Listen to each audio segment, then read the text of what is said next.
a partir desse domingo. Ela vai durar 4 domingos e nós vamos falar sobre o tema da espiritualidade contagiante. Ok? Por 4 domingos vamos falar sobre esse tema, a espiritualidade contagiante.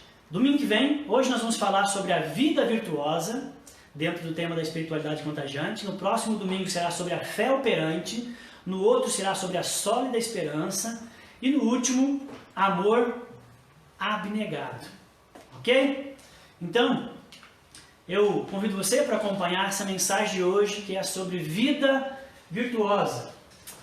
Então, mas antes, eu queria explicar um pouquinho do tema, sobre a espiritualidade contagiante. Deixe-me definir esses termos para vocês que estão nos acompanhando. Espiritualidade é um impulso em busca de significado para a vida, é um impulso em busca de significado para a vida ou a procura de sentido na conexão de algo maior de que si mesmo. Contagiante é aquilo que se espalha para os outros, algo que nos anima, algo que nos empolga e emociona. Então, falar de espiritualidade é algo muito amplo, engloba muitas coisas. Existe até espiritualidade para ateístas. E eu quero falar mais especificamente, a minha intenção é falar da espiritualidade cristã, centrada em Cristo. De tal maneira, essa nossa espiritualidade centrada em Cristo, nosso relacionamento com Deus desenvolvido de tal maneira que contagie, que a nossa relação com Deus seja uma relação magnética, atrativa, desenvolvida e feita para a glória de Deus. E para isso, então, eu convido vocês para nós olharmos para uma pequena, porém poderosa igreja do século I, que é a igreja de Tessalônica. E perceba, nessa igreja que nós vamos estudar aqui nessa noite, perceba que essa igreja ela tinha uma espiritualidade contagiante, e isso era em função da sua vida virtuosa. Mas antes, eu queria convidar você para nós abrirmos a Bíblia agora, você que está em casa, na carta de Paulo, na primeira carta de Paulo a Tessalonicenses, no capítulo 1. Vamos fazer uma leitura do versículo 1 ao versículo 10. 1 Tessalonicenses, capítulo 1, do versículo 1 ao 10. Vamos lá? Paulo, Silvano e Timóteo, a igreja dos Tessalonicenses em Deus Pai e no Senhor Jesus Cristo. Graça e paz a vós outros. Damos sempre graças a Deus por vós, mencionando-vos em nossas orações, e sem cessar, recordando-nos diante do nosso Deus e Pai, da operosidade da vossa fé, da abnegação do vosso amor e da firmeza da vossa esperança, em nosso Senhor Jesus Cristo. Reconhecendo, irmãos, amados de Deus, a vossa eleição. Porque o nosso Evangelho não chegou até vós tão somente em palavras, mas sobretudo em poder e no Espírito Santo, em plena convicção, assim como sabeis ter sido o nosso procedimento entre vós e por amor de vós. Com efeito, vos tornastes imitadores nossos e no Senhor, tendo recebido a palavra. Posto que em meio a muita tribulação, com a alegria do Espírito Santo, de sorte que vos tornastes um modelo para todos os crentes na Macedônia e na Acaia, porque de vós repercutiu a palavra do Senhor não só na Macedônia e Acaia, mas também por toda parte se divulgou a vossa fé para com Deus, a tal ponto de não termos necessidade de acrescentar coisa alguma. Pois eles mesmos, no tocante a nós, proclamam que repercussão teve o nosso ingresso no vosso meio. E como, deixando os ídolos, vos convertestes a Deus, para servires o Deus vivo e verdadeiro, e para guardardes dos céus o seu Filho, a quem ele ressuscitou dentre os mortos, Jesus, que nos livra da ira vindoura.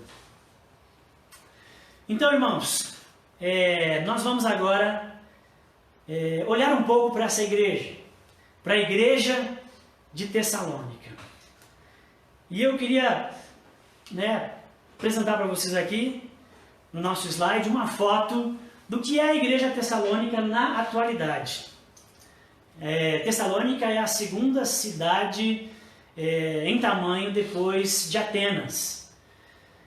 Mas ela foi fundada no século IV a.C., e a igreja de Tessalônica, do qual eu quero me deter nesta noite, a igreja de Tessalônica foi fundada pelo apóstolo Paulo aproximadamente no ano 50 depois de Cristo, durante a sua segunda viagem missionária. Está ali na seta, no slide, mais ou menos onde fica a cidade de Tessalônica. E essa igreja foi fundada no ano 50 depois de Cristo, então, pelo apóstolo Paulo, na sua segunda viagem missionária. Juntamente com Paulo, nessa segunda viagem missionária, e na sua chegada a Tessalônica, juntamente com ele estava Silas, também chamado de Silvano, como nós lemos aí no texto, e Timóteo, que foi recrutado no início dessa segunda viagem para ir junto com eles durante o percurso da segunda viagem. E agora eu preciso que você fique em 1 Tessalonicenses, mas ao mesmo tempo também em Atos 17. Em Atos 17 nos conta, abrindo uma janela, nos conta dentro dessa segunda viagem missionária, um pouco de como foi a história da ida de Paulo e seus companheiros para a igreja de Tessalônica. Então, Atos, voltando ainda um pouquinho do 17, em Atos 16, 9, durante a segunda viagem missionária de Paulo, num dado momento, Paulo tem uma visão. Ele tem uma visão de um macedônio, de um homem, dizendo para ele, está em Atos 16, 9, passa a Macedônia e ajuda-nos. A intenção de Paulo, ao sair nessa segunda viagem missionária, era passar por todas as igrejas que ele havia fundado e estabelecido na primeira viagem missionária. Só que essas igrejas, na sua maioria, ficavam na região da Ásia Menor. E agora Paulo está então visitando essas igrejas na Ásia Menor, quando ele tem uma visão de um macedônio, dizendo, passa para cá, vem a Macedônia, vem nos ajudar. Atos 16, 9. Então Paulo, em obediência a essa visão de Deus, ele vai para a Macedônia. Isso é a chegada, ir à Macedônia, é a chegada do Evangelho na Europa.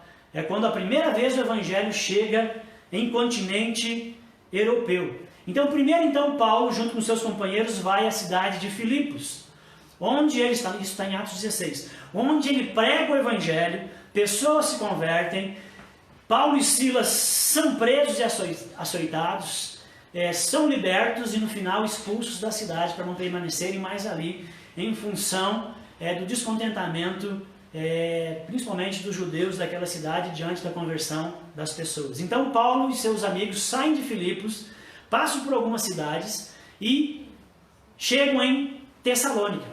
Tessalônica fica a aproximadamente 80 quilômetros de Filipos. Tessalônica era a capital romana na Macedônia na época de Paulo. É uma cidade portuária, rica e em plena ascensão, tanto econômica quanto política, em sua época. Em Tessalônica, Paulo e seus amigos permanecem 3 semanas. Atos 17, de 1 a 9, conta essa história. Eles permanecem ali por 3 semanas, por 3 finais de semana. Paulo vai à sinagoga judaica e anuncia o Evangelho, prega o Evangelho. Prega para as pessoas na sinagoga, mostrando a partir do Antigo Testamento que Jesus é o Messias, o Salvador esperado que veio à terra, que morreu pelos pecadores e está sentado à destra de Deus. Então Paulo prega por 3 finais de semana na sinagoga. Isso nós vemos no versículo 2 de Atos 17. Em função da pregação e das conversões, nós vemos no versículo 4 que há uma muitas pessoas se convertem. Muitos judeus, por causa da pregação nas sinagogas, mas principalmente muitos gentios se convertem. No versículo 4 de Atos 17 nós vemos isso. Os judeus não convertidos, os judeus de Tessalônica, enraivecidos e enciumados com as conversões, eles causam um grande alvoroço na cidade. Nós vemos isso do versículo 5 a 9. Um grande tumulto na cidade de Tessalônica em função das pregações e do anúncio do evangelho por Paulo e seus amigos. E eles acusam Paulo e seus companheiros de rebelião, de traição a César, de rebelião ao Império Romano. Porque Paulo estaria apresentando Jesus como um rei concorrente a César. Essa é a denúncia deles que causa um grande alvoroço na cidade, que é uma cidade romana. Então no versículo 10 de Atos 17 diz que naquela noite, aconteceu um grande alvoroço na cidade. Paulo e seus companheiros precisam fugir da cidade, na calada da noite, na surdina, devido ao perigo e à perseguição que desencadeou naquela cidade. Eles precisam fugir repentinamente, na surdina, de noite. Seguindo o texto de Atos 17, nós vamos perceber que eles vão embora, vão para outras cidades, e que Timóteo retorna. Paulo vai adiante para Atenas e Corinto, mas depois de um tempo, Timóteo retorna para Tessalônica, para dar um pouco de continuidade e apoio à igreja. E só então, meses depois, porque Paulo segue adiante na viagem missionária, ele está em Corinto, meses já, é que Timóteo vai se juntar a Paulo e vai contar as boas novas a respeito da igreja de Tessalônica, que vai bem, graças a Deus, apesar daquele início turbulento daquelas 3 semanas. A igreja vai bem, graças a Deus. E em função das notícias de Timóteo, Paulo então resolve escrever uma carta, que é a primeira carta de Tessalonicenses. Ele está em Corinto, passado alguns meses da fundação dessa igreja, da conversão das pessoas, ele escreve uma carta e envia essa carta em mãos através de Timóteo, que retorna novamente a Tessalônica. Irmãos, note que a respeito da igreja de Tessalônica, foi um tempo relativamente curto que Paulo esteve ali anunciando o evangelho e demonstrando pelas escrituras que Jesus era Deus e que Jesus era o Messias, o Salvador para todos aqueles que nele creem. Foi um tempo muito curto. Interessante é que as pessoas, hoje em dia, ficam anos e anos nas igrejas, frequentam classes, frequentam pequenos grupos, inúmeros cultos, ministérios, e muitas vezes mal conseguem defender ou falar sobre aquilo que elas acreditam. E pior ainda, muitas vezes dão um péssimo testemunho de Cristo devido às suas vidas desregradas e egoístas, mesmo depois de anos dentro de uma igreja. Em contraste a isso que eu falei para você agora, olhemos para os nossos irmãos crentes de Tessalônica. Eles são novos convertidos. Apenas 3 semanas de discipulado, de instrução bíblica. Estão debaixo de perseguição ferrenha na cidade. Estão pressionados a respeito dessa fé que eles abraçaram.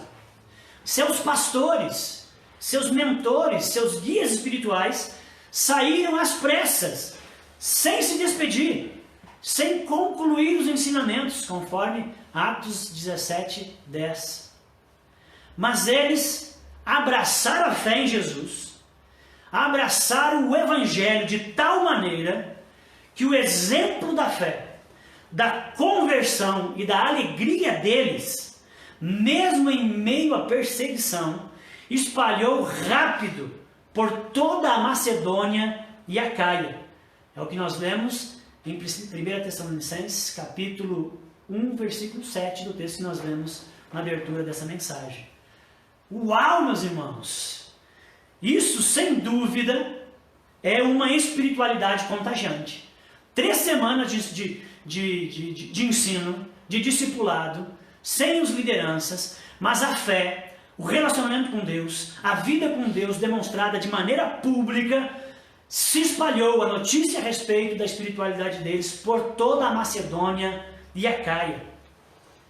Isso é, com certeza, uma espiritualidade contagiante. O que havia em suas vidas que atraiu todos os olhares para eles? Nós precisamos pensar sobre isso. O que será que tinha na vida dos nossos irmãos de Tessalônica que atraiu todos esses olhares e essa atenção em tão pouco tempo de conversão sobre eles? Bom, não é à toa que essa igreja nova, com pouquíssima instrução e sem pastor, tenha sobrevivido a esse início tão turbulento e ainda nos deixado 2 epístolas registradas sobre ela na Bíblia.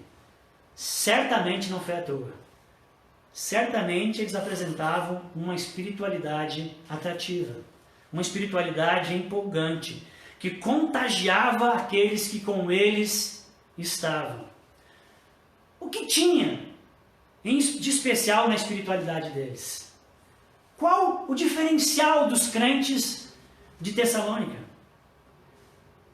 Versículo 7 de 1 Tessalonicenses 1 diz a resposta: que fez deles um modelo para todos os crentes da Macedônia.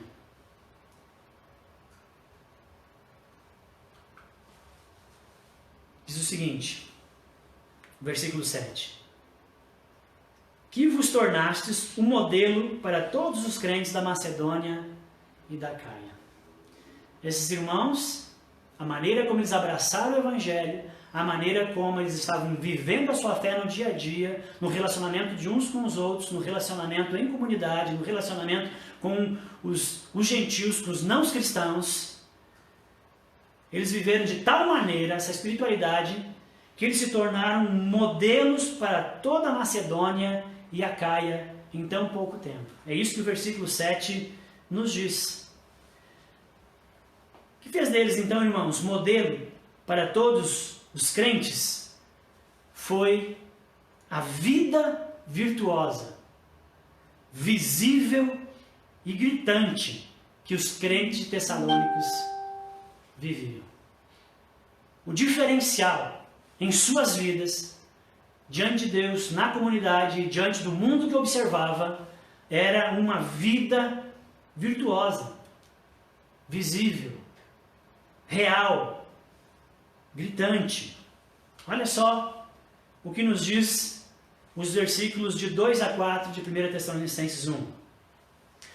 Damos sempre graças a Deus por todos vós, mencionando-vos, Paulo agora escrevendo uma carta para a igreja de Tessalônica, em resposta às boas notícias que ele viu, e que, quando esteve lá, e que continuou, porque Timóteo trouxe as notícias para ele, como é que ia a igreja.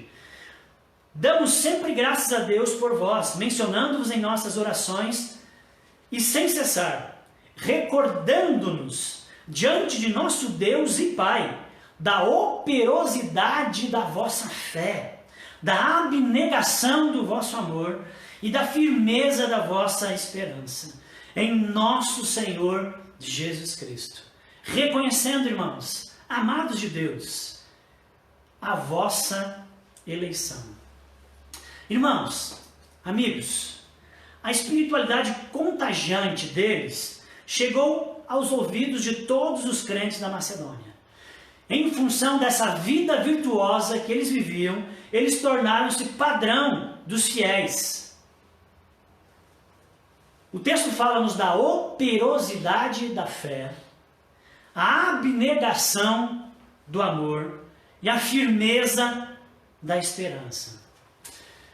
Meus queridos irmãos e amigos do século 21, nós precisamos urgentemente de cristãos como os cristãos de Tessalônica. Nós precisamos urgentemente retornar às antigas tradições do cultivo de virtudes. A geração de hoje, infelizmente, perdeu a noção da importância do caráter, da importância da integridade, da importância da virtude. Aliás, ser virtuoso hoje em dia é motivo de chacota.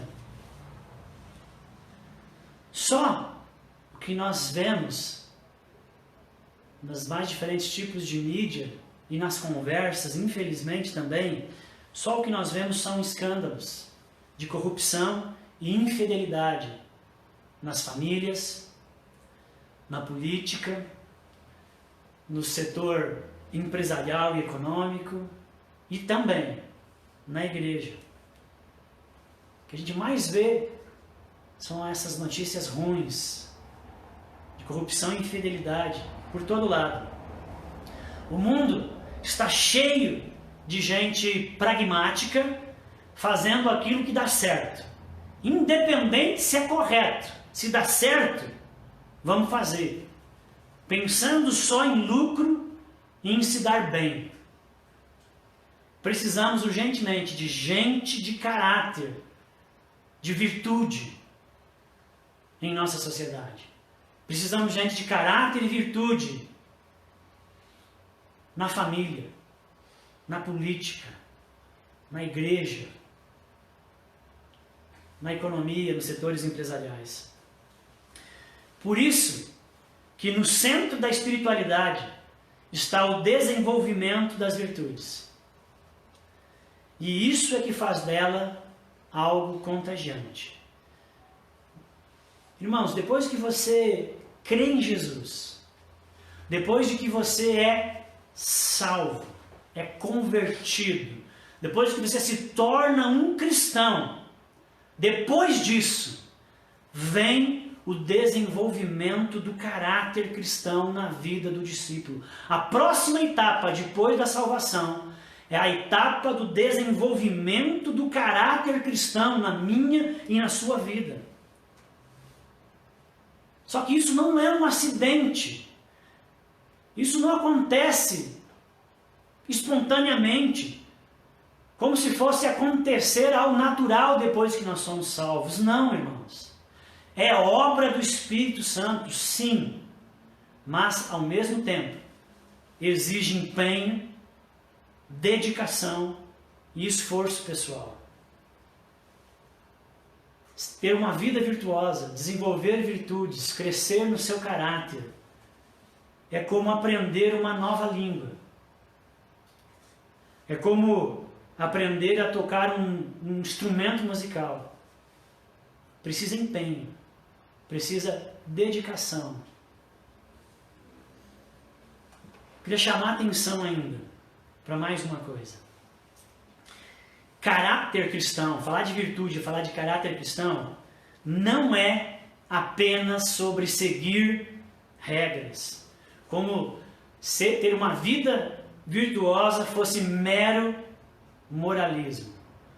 Quando eu estou falando de vida virtuosa, não estou reduzindo essa etapa da vida cristã à moralidade. Mas tem a ver com o desenvolvimento de virtudes. Tem a ver com a nova humanidade que eu e você recebemos na salvação por meio de Jesus Cristo. Uma vida virtuosa não é ética baseada em regras, mas é a ética baseada em hábitos virtuosos do coração. Repito, depois que você crê em Jesus Cristo, desenvolver o caráter está no centro do desafio apresentado a nós, discípulos de Jesus, no Novo Testamento. A vida virtuosa aponta para o verdadeiro alvo da existência humana. Era algo muito comum nos escritos do apóstolo Paulo fazer listas de virtudes, nas cartas que ele escrevia para pessoas ou para igrejas. Era muito comum você encontrar lista de virtudes nos escritos de Paulo. Uma lista famosa, que muitos conhecem, é o fruto do Espírito, que está lá registrada na carta de Paulo a Galácia, né, aos Gálatas, no capítulo 5, versículo 22 e 23. Paulo ali dá uma lista de virtudes. Ele fala que o fruto do Espírito é amor, alegria, paz, longanimidade, benignidade, bondade, mansidão, domínio próprio. Está aqui o exemplo de uma lista de virtudes bastante conhecida. Mas de longe, as virtudes mais citadas por Paulo e que estão no topo de suas listas são fé, esperança e amor. Vários textos nós vemos Paulo citando ou as três juntas, ou pelo menos duas delas juntas. Por exemplo, 1 Coríntios 13, que diz: agora, pois, permanece a fé, a esperança e o amor. Esses três, mas o maior desses é o amor. Outro exemplo, 1 Tessalonicenses 5:8. Nós, porém, que somos do dia, sejamos sóbrios, revestindo-nos da couraça da fé e do amor, e tomando o capacete da esperança da salvação. Colossenses 1:4 e 5.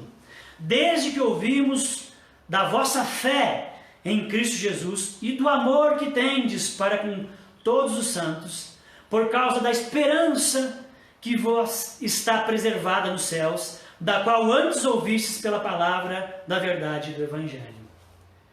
Irmãos, Paulo, como Jesus, fazia parte de uma tradição de ensino de virtudes. Na Grécia Antiga, Aristóteles, grande pensador da Grécia Antiga, e até hoje ainda considerado, já enfatizava a importância de uma vida virtuosa.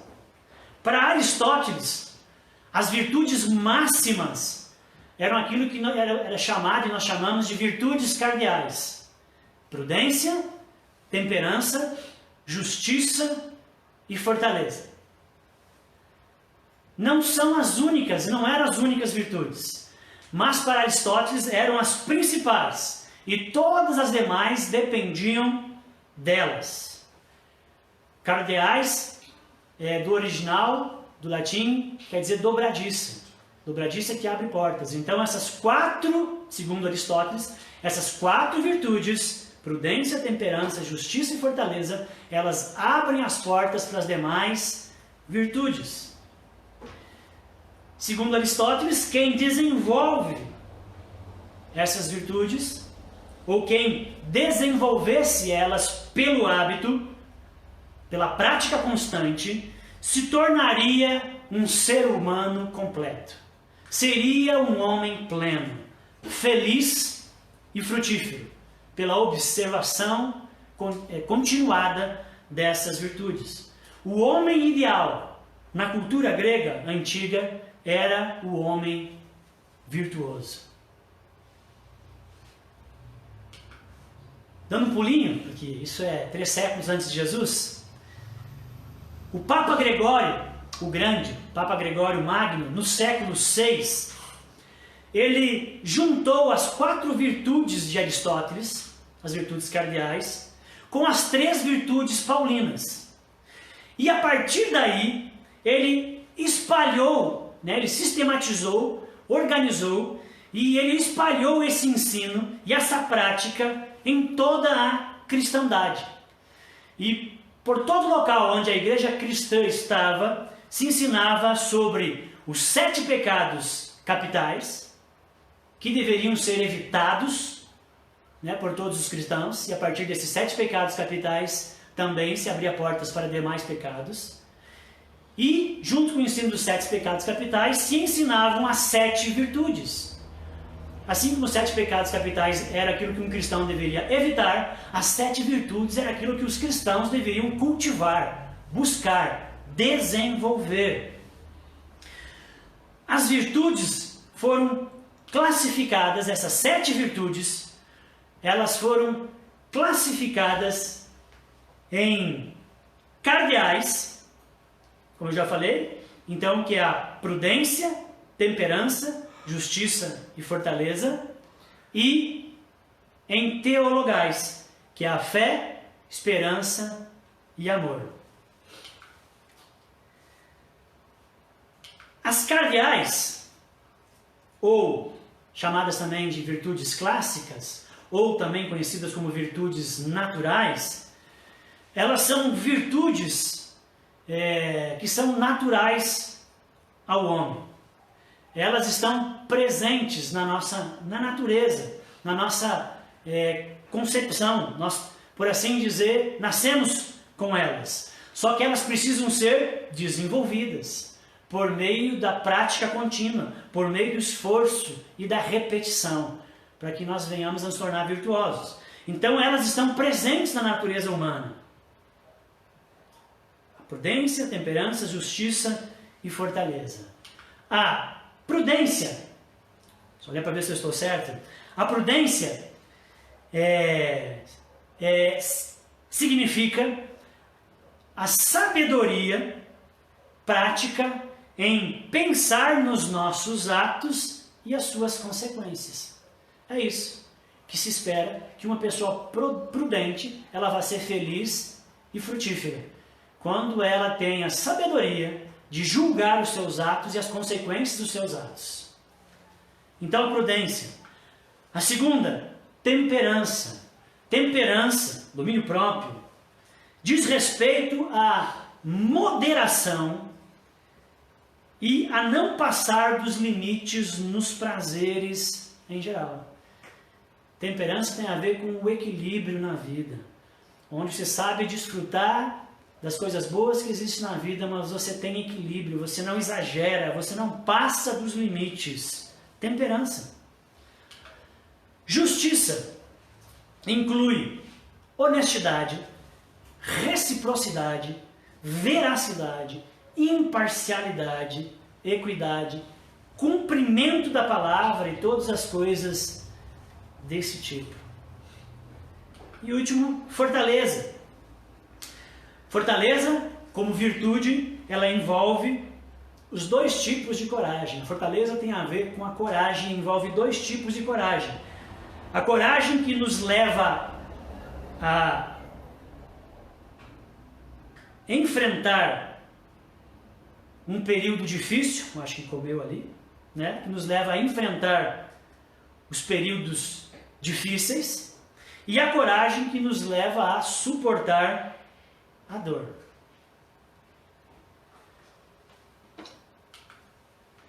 Mas, irmãos, meu foco hoje não é as virtudes cardeais. Eu só queria passar para dar esse ensino mais amplo de onde elas estão encaixadas aqui. Eu quero, na verdade, falar para vocês, dentro da vida virtuosa, a minha ênfase é nas virtudes teologais. Eu quero dar ênfase para você aqui nessas virtudes, também conhecidas como teológicas ou sobrenaturais. Teologais, porque teo é Deus, né? Logia, estudo. Essas virtudes, elas vêm do conhecimento de Deus, elas vêm de Deus, elas são sobrenaturais, porque elas não se encontram na natureza humana, elas vêm de Deus para o homem. As virtudes teologais, que é fé, esperança e amor, são um dom de Deus, um presente de Deus, não há na natureza humana, vem de Deus. É o que a Bíblia nos ensina, por isso que lá em Efésios 2,8 diz que nós somos salvos pela fé, mas a fé não vem de vós, a fé é um dom de Deus.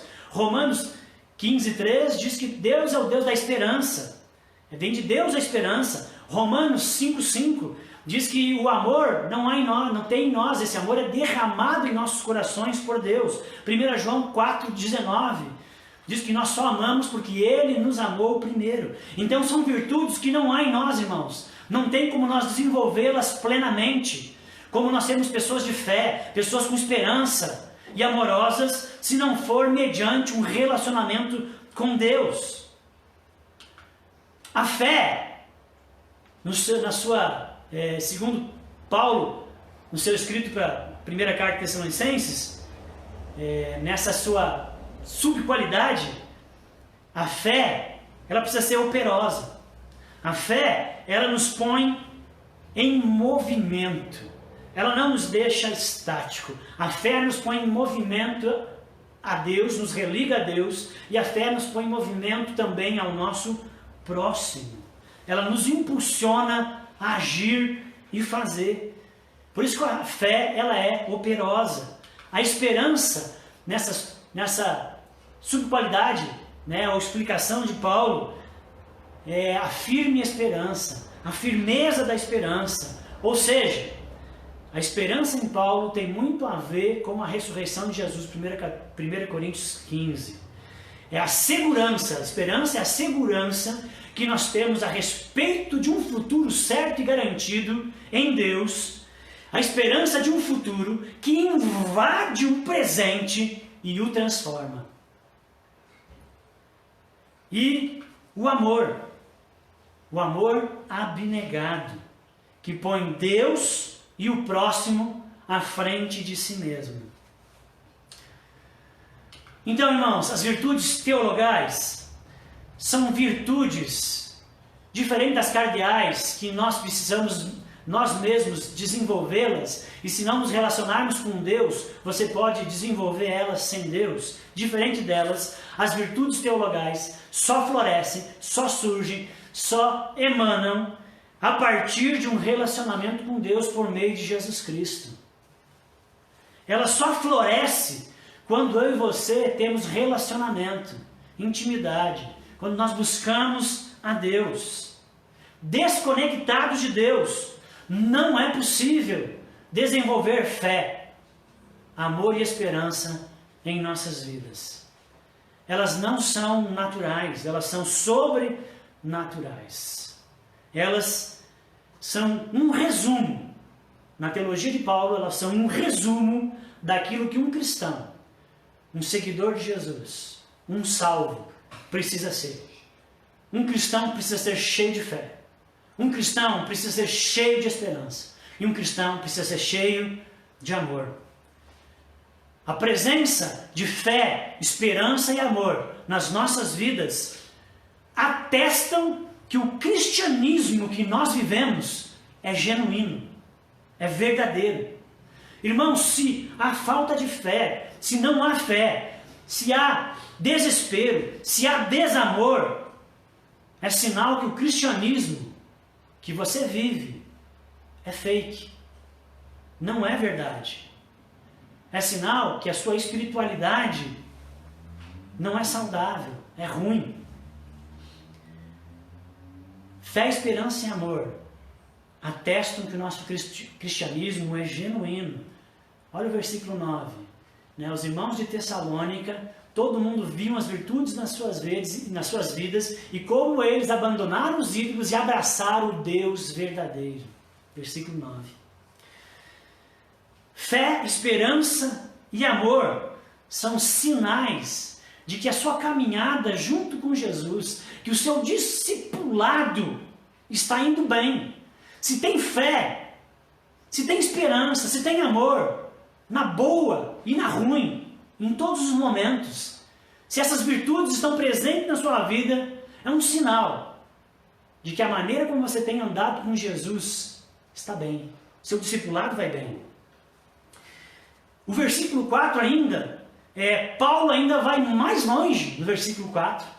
No versículo 4, depois de citar a fé operosa, a firmeza da esperança e a abnegação do amor, Paulo diz que por causa disso, ele vê os sinais, ele vê a eleição nos crentes de Tessalônica. Paulo vai mais longe e diz que a presença da fé, esperança e amor são sinais da eleição. São sinais que ali é um salvo. Aquele que tem fé, esperança e amor, com certeza, é um eleito, é um escolhido, é um salvo. Essas virtudes presentes em nossas vidas fazem com que a nossa espiritualidade, a nossa busca de sentido, a nossa conexão, que é Deus, Jesus Cristo, algo que é maior que as nossas vidas, faça com que a nossa espiritualidade seja contagiante, atrativa, poderosa. E por quê que elas são tão especiais? Por que fé, esperança e amor são tão especiais? 1 Coríntios 13, depois que Paulo vai falar dos dons, ele começa falando ainda que falasse a língua dos homens. Ele fala do dom de línguas, de falar outra língua, língua dos anjos. Ainda que eu falasse a língua dos anjos. Paulo vai falar dos dons, e no final desse capítulo talvez um dos capítulos mais conhecidos dos escritos de Paulo, ele termina dizendo que tudo vai passar, mas a fé, a esperança e o amor vão permanecer, sendo o amor o maior deles. Mas fé, esperança e amor vai permanecer depois de que tudo passa. Por que elas são tão especiais? Porque elas, fé, esperança e amor, são as realidades do futuro. São as realidades do porvir que são trazidas, que são antecipadas para o presente, por causa da ressurreição de Jesus, que devia ter acontecido no final da história, mas que aconteceu no meio da história. E agora as realidades do fim da história estão acontecendo hoje na vida da igreja e dos cristãos. Então fé, esperança e amor são antecipadas, são realidades que nós passamos a viver hoje, daquilo que nós vamos viver por todo sempre. Elas são tão especiais porque elas são a língua do reino de Deus. Fé, esperança e amor é a língua da eternidade, é a língua do céu. Olha só o que N.T. Wright, um outro autor, junto com Timothy Keller, que eu gosto demais. N.T. Wright diz o seguinte: olha que fantástico essa frase de um dos seus livros.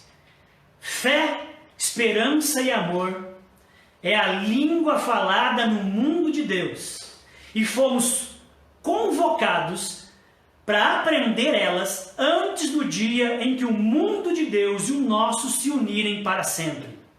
É a música tocada no palácio de Deus, e somos convidados a aprender e ensaiar antes de chegarmos lá.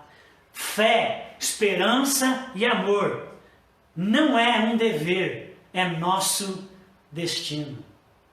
Que frase fantástica. A vida terrena, irmãos, a vida vivida aqui na terra, ainda que nós vivemos, é apenas a primeira fase. Há uma existência maior após ela.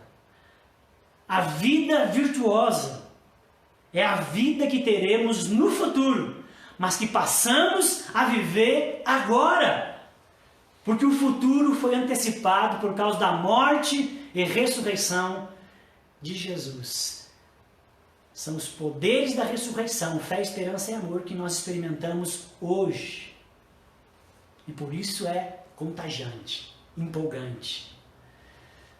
As virtudes teologais são tão especiais também porque as virtudes teologais, elas dão aquilo que as virtudes cardeais aristotélicas prometiam, mas não cumpriam, que era o florescimento humano. Aristóteles dizia que o cumprimento das virtudes, o desenvolvimento das virtudes cardeais, faria de você um homem pleno, rico, próspero, feliz, frutífero. Mas as virtudes cardeais prometiam uma coisa e não cumpriam. Se perguntássemos ao apóstolo Paulo, e com certeza Paulo está vivendo apenas 300 anos depois de Aristóteles, e está no Império Romano, que está imerso na cultura grega. Os ensinos a respeito das virtudes cardeais aristotélicas estão naquele seio, estão em Tessalônica.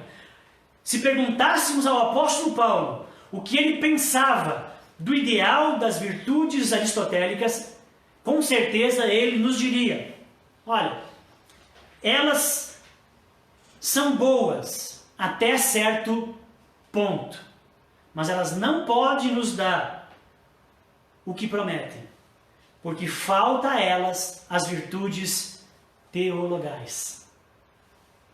Fé, esperança e amor são fundamentais para o desenvolvimento da humanidade. São fundamentais para que eu e você aprendamos o que é ser gente de verdade. São fundamentais para que eu e você sejamos seres humanos. Pois nós fomos criados, a Bíblia diz, e eu creio nisso, à imagem e semelhança divina. Logo, se eu fui criado à imagem e semelhança divina, para ser humano, eu tenho que me relacionar com Deus e aprender com Deus, de quem eu tenho a imagem e semelhança, o que é ser humano. E por isso que fé, esperança e amor vem do nosso relacionamento com Deus. As virtudes cardeais sozinhas são boas, porém ineficazes. E mais, irmãos, por que as virtudes teologais são especiais?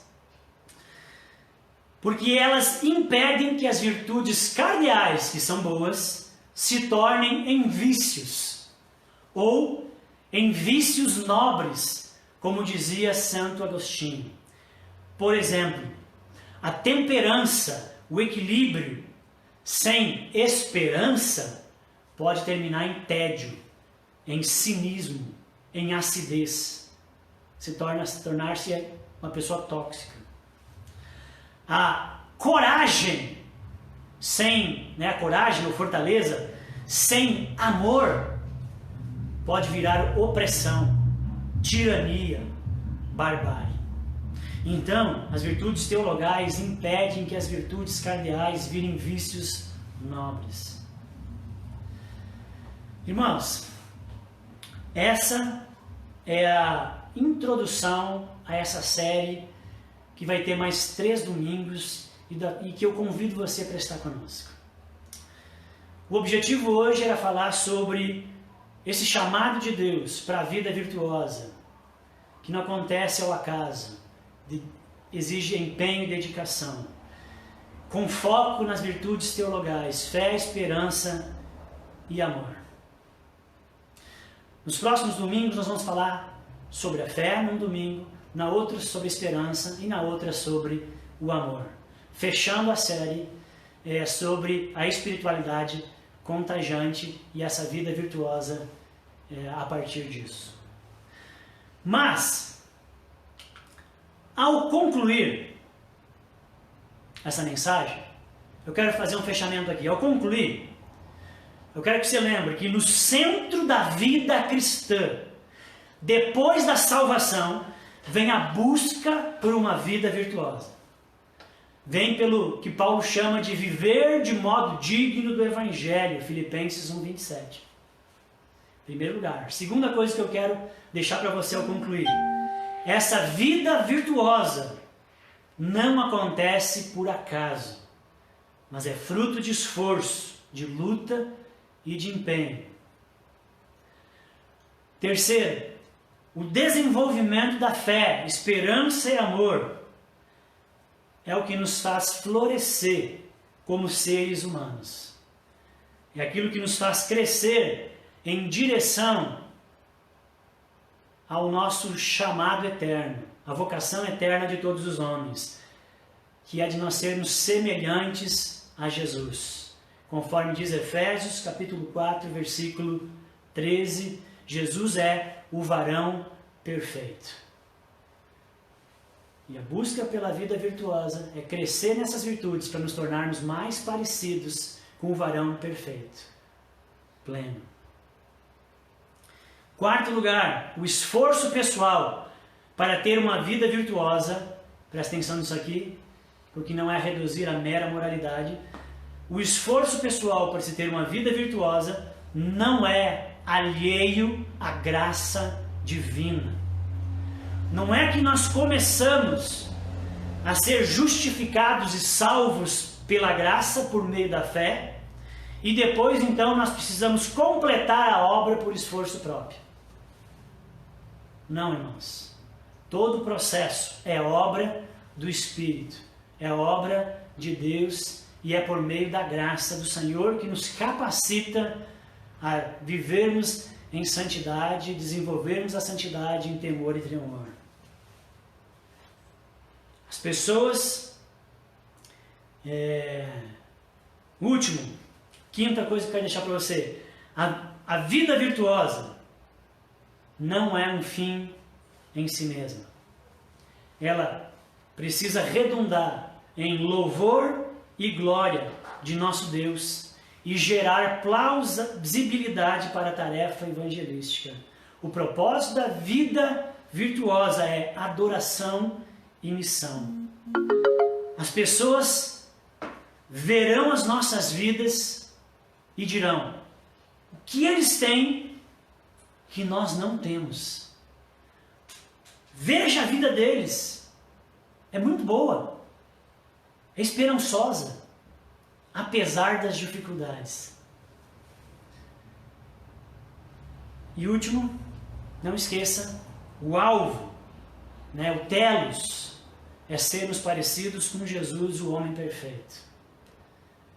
E é isso que nós fazemos depois da salvação, até que o Senhor nos busque. Amém, meus queridos? Então agora eu quero convidar você a orar comigo a respeito disso que você ouviu, dos desafios que o Espírito falou ao seu coração. Vamos orar? Senhor meu Deus, querido, começamos aqui essa nova série sobre a espiritualidade contagiante. Deus, o objetivo é que nós como cristãos aprendamos com a sua palavra, com os irmãos de Tessalônica. Deus, e venhamos, Deus, a experimentar e a viver diante do mundo que nos observa esse tipo de espiritualidade. Deus, a espiritualidade que atrai, que chama a atenção positivamente. Deus, das pessoas, Deus, dos crentes e dos não crentes. Ajuda-nos a ter esse tipo de relacionamento contigo. Ajuda-nos, Senhor, a ter uma fé operosa, uma esperança firme, Deus, e um amor abnegado. Eu oro a Ti, Deus, para que meus irmãos que me ouviram nessa noite, Deus, possam não ser daqueles, Deus, que está cheio esse mundo. Deus, que tem uma vida de virtude pobre, feia, horrível. Deus, que nós possamos ser daqueles que desejam, que se empenham, que buscam ter uma vida virtuosa para a glória do Senhor e para que facilite a tarefa missionária que o Senhor nos deu. Capacita cada um dos meus irmãos na busca dessas virtudes, tanto as cardeais, mas principalmente as teologais, por meio de um cultivo, de um relacionamento próximo com o Senhor, através do nosso amado Senhor Jesus Cristo, conquistado na cruz para nós, morrendo, tomando ali na cruz o nosso lugar, pagando o preço dos nossos pecados e nos dando livre acesso a Deus. E por meio agora desse livre acesso conquistado por Jesus, então nós podemos conhecer a Deus, se relacionar com Deus e desenvolver em nossas vidas a fé, esperança e amor que vai nos fazer mais plenos, mais humanos. Senhor, abençoa a mim, abençoa os meus irmãos, para que possamos pôr em prática e desejar, e buscar, e batalhar, e lutar por isso. Como aprender uma nova língua, como aprender um novo instrumento. Deus, nos empenhar, Deus, para desenvolver isso nas nossas vidas, é a minha oração, é o que eu te peço, em nome do Senhor Jesus. Amém.